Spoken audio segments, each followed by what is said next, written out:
sa tuwing siya'y may concert sa Mindanao. Pero ang kanyang dance moves, kontrobersyal. Sino nga ba si Elias? May bagong sinasayaw ang buong Pilipinas ngayon. Sa unang tingin, mukhang naughty.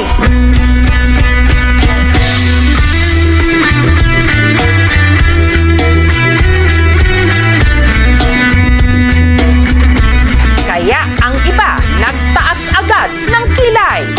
Parang malaswa yung sayaw. Pero hindi nito napigilan ang pagiging viral ng dance steps na ito.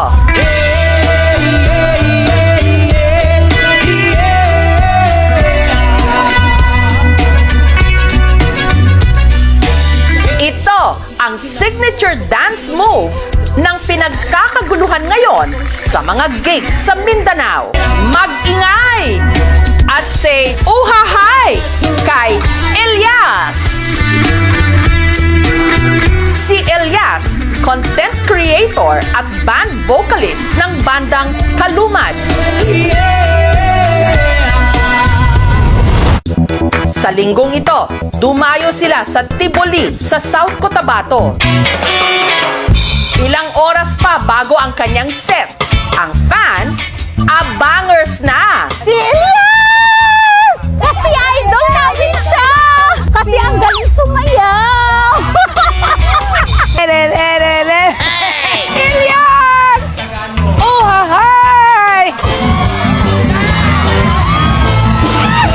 At nung nasilayan na nila sa wakas ang kanilang idolo, ang audience hindi magkamayaw. I love you sa todo!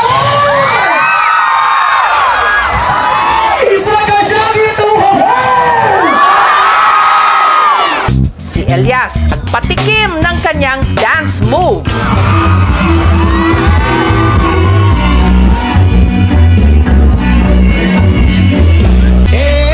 Elias, paano nga ba ang iyong step by step para sumakses?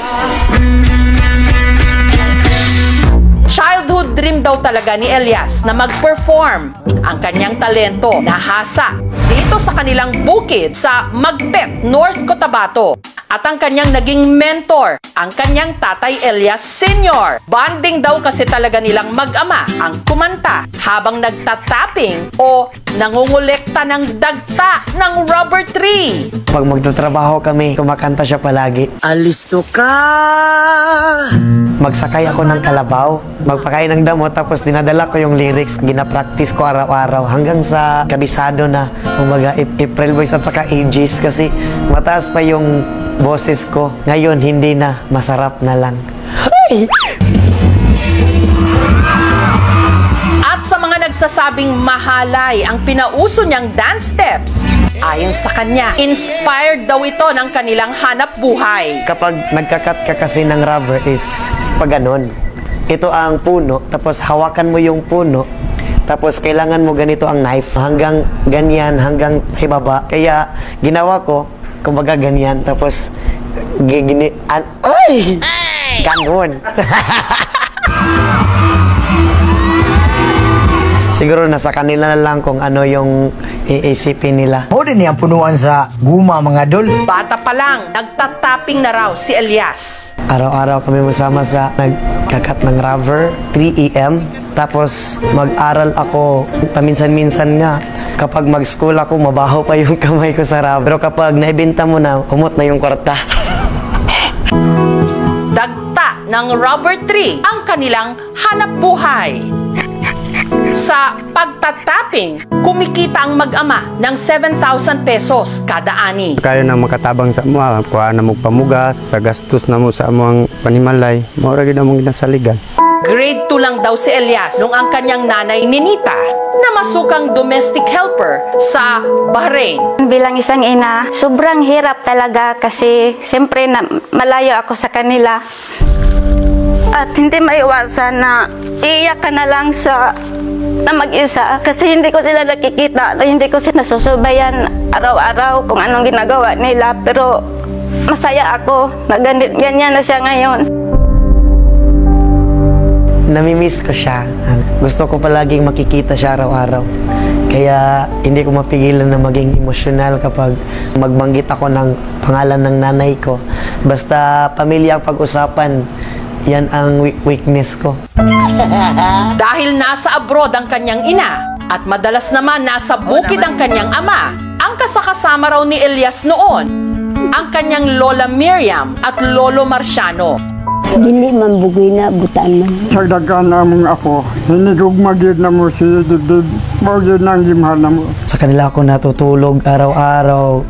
Sila din ang nagbabantay sa akin, sila ang nagbigay ng allowance. Inspirasyon ka. Dahil sa kanilang pagsisikap, nitong 2023 lang, nakapagtapos si Elias ng criminology. Malaking tulong sa akin. Nasasanay na yung katawan ko sa natrabaho na ganun. Nandito na naman ako. Namumunat sa kabutiran. Pero sa halip na maging pulis, sinunod daw niya ang sigaw ng kanyang puso, ang mag-perform. Inumpisahan niya sa pagva-vlog. Ipinakita ang kanyang buhay sa bukid. Dili po na mawala tong kagandahan diya. Ay! Hanggang nagpasample ng kanyang boses at dance moves. And the rest is history, ika nga.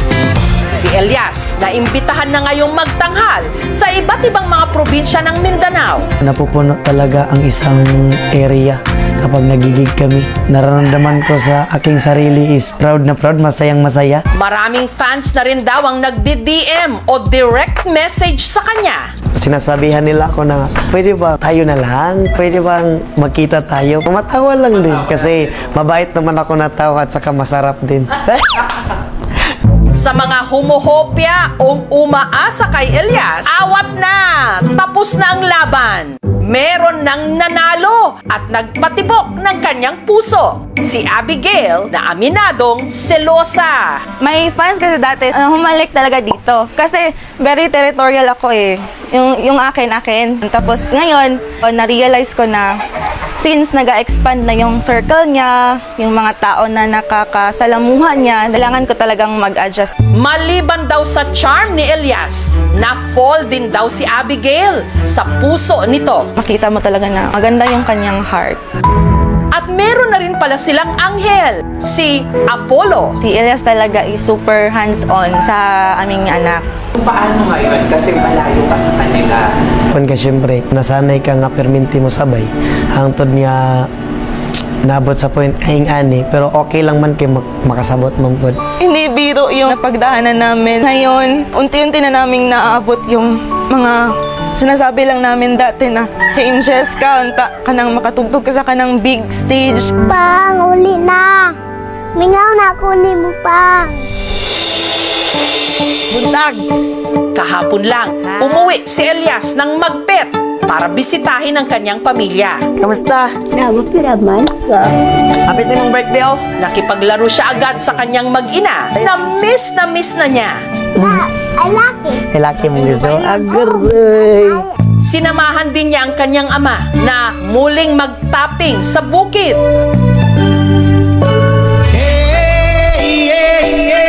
Na sinabayan pa niya ng pagsayaw.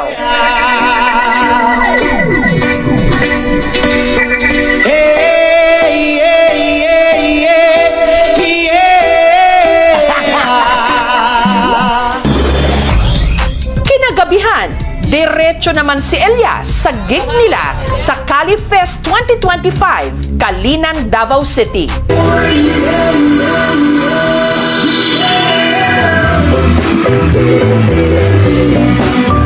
Ang hindi alam ni Elias, may sorpresa mula sa kanyang #1 fan, ang kanyang nanay Ninita, all the way from Bahrain. Stay always humble at laging pasalamat sa Panginoon sa lahat ng na-achieve mo at laging mag-iingat sa bawat event na pupuntahan mo. Tatandaan mo na narito lang kami ng pamilya mo at laging susuporta sa magandang hangarin mo sa buhay. I love you, anak!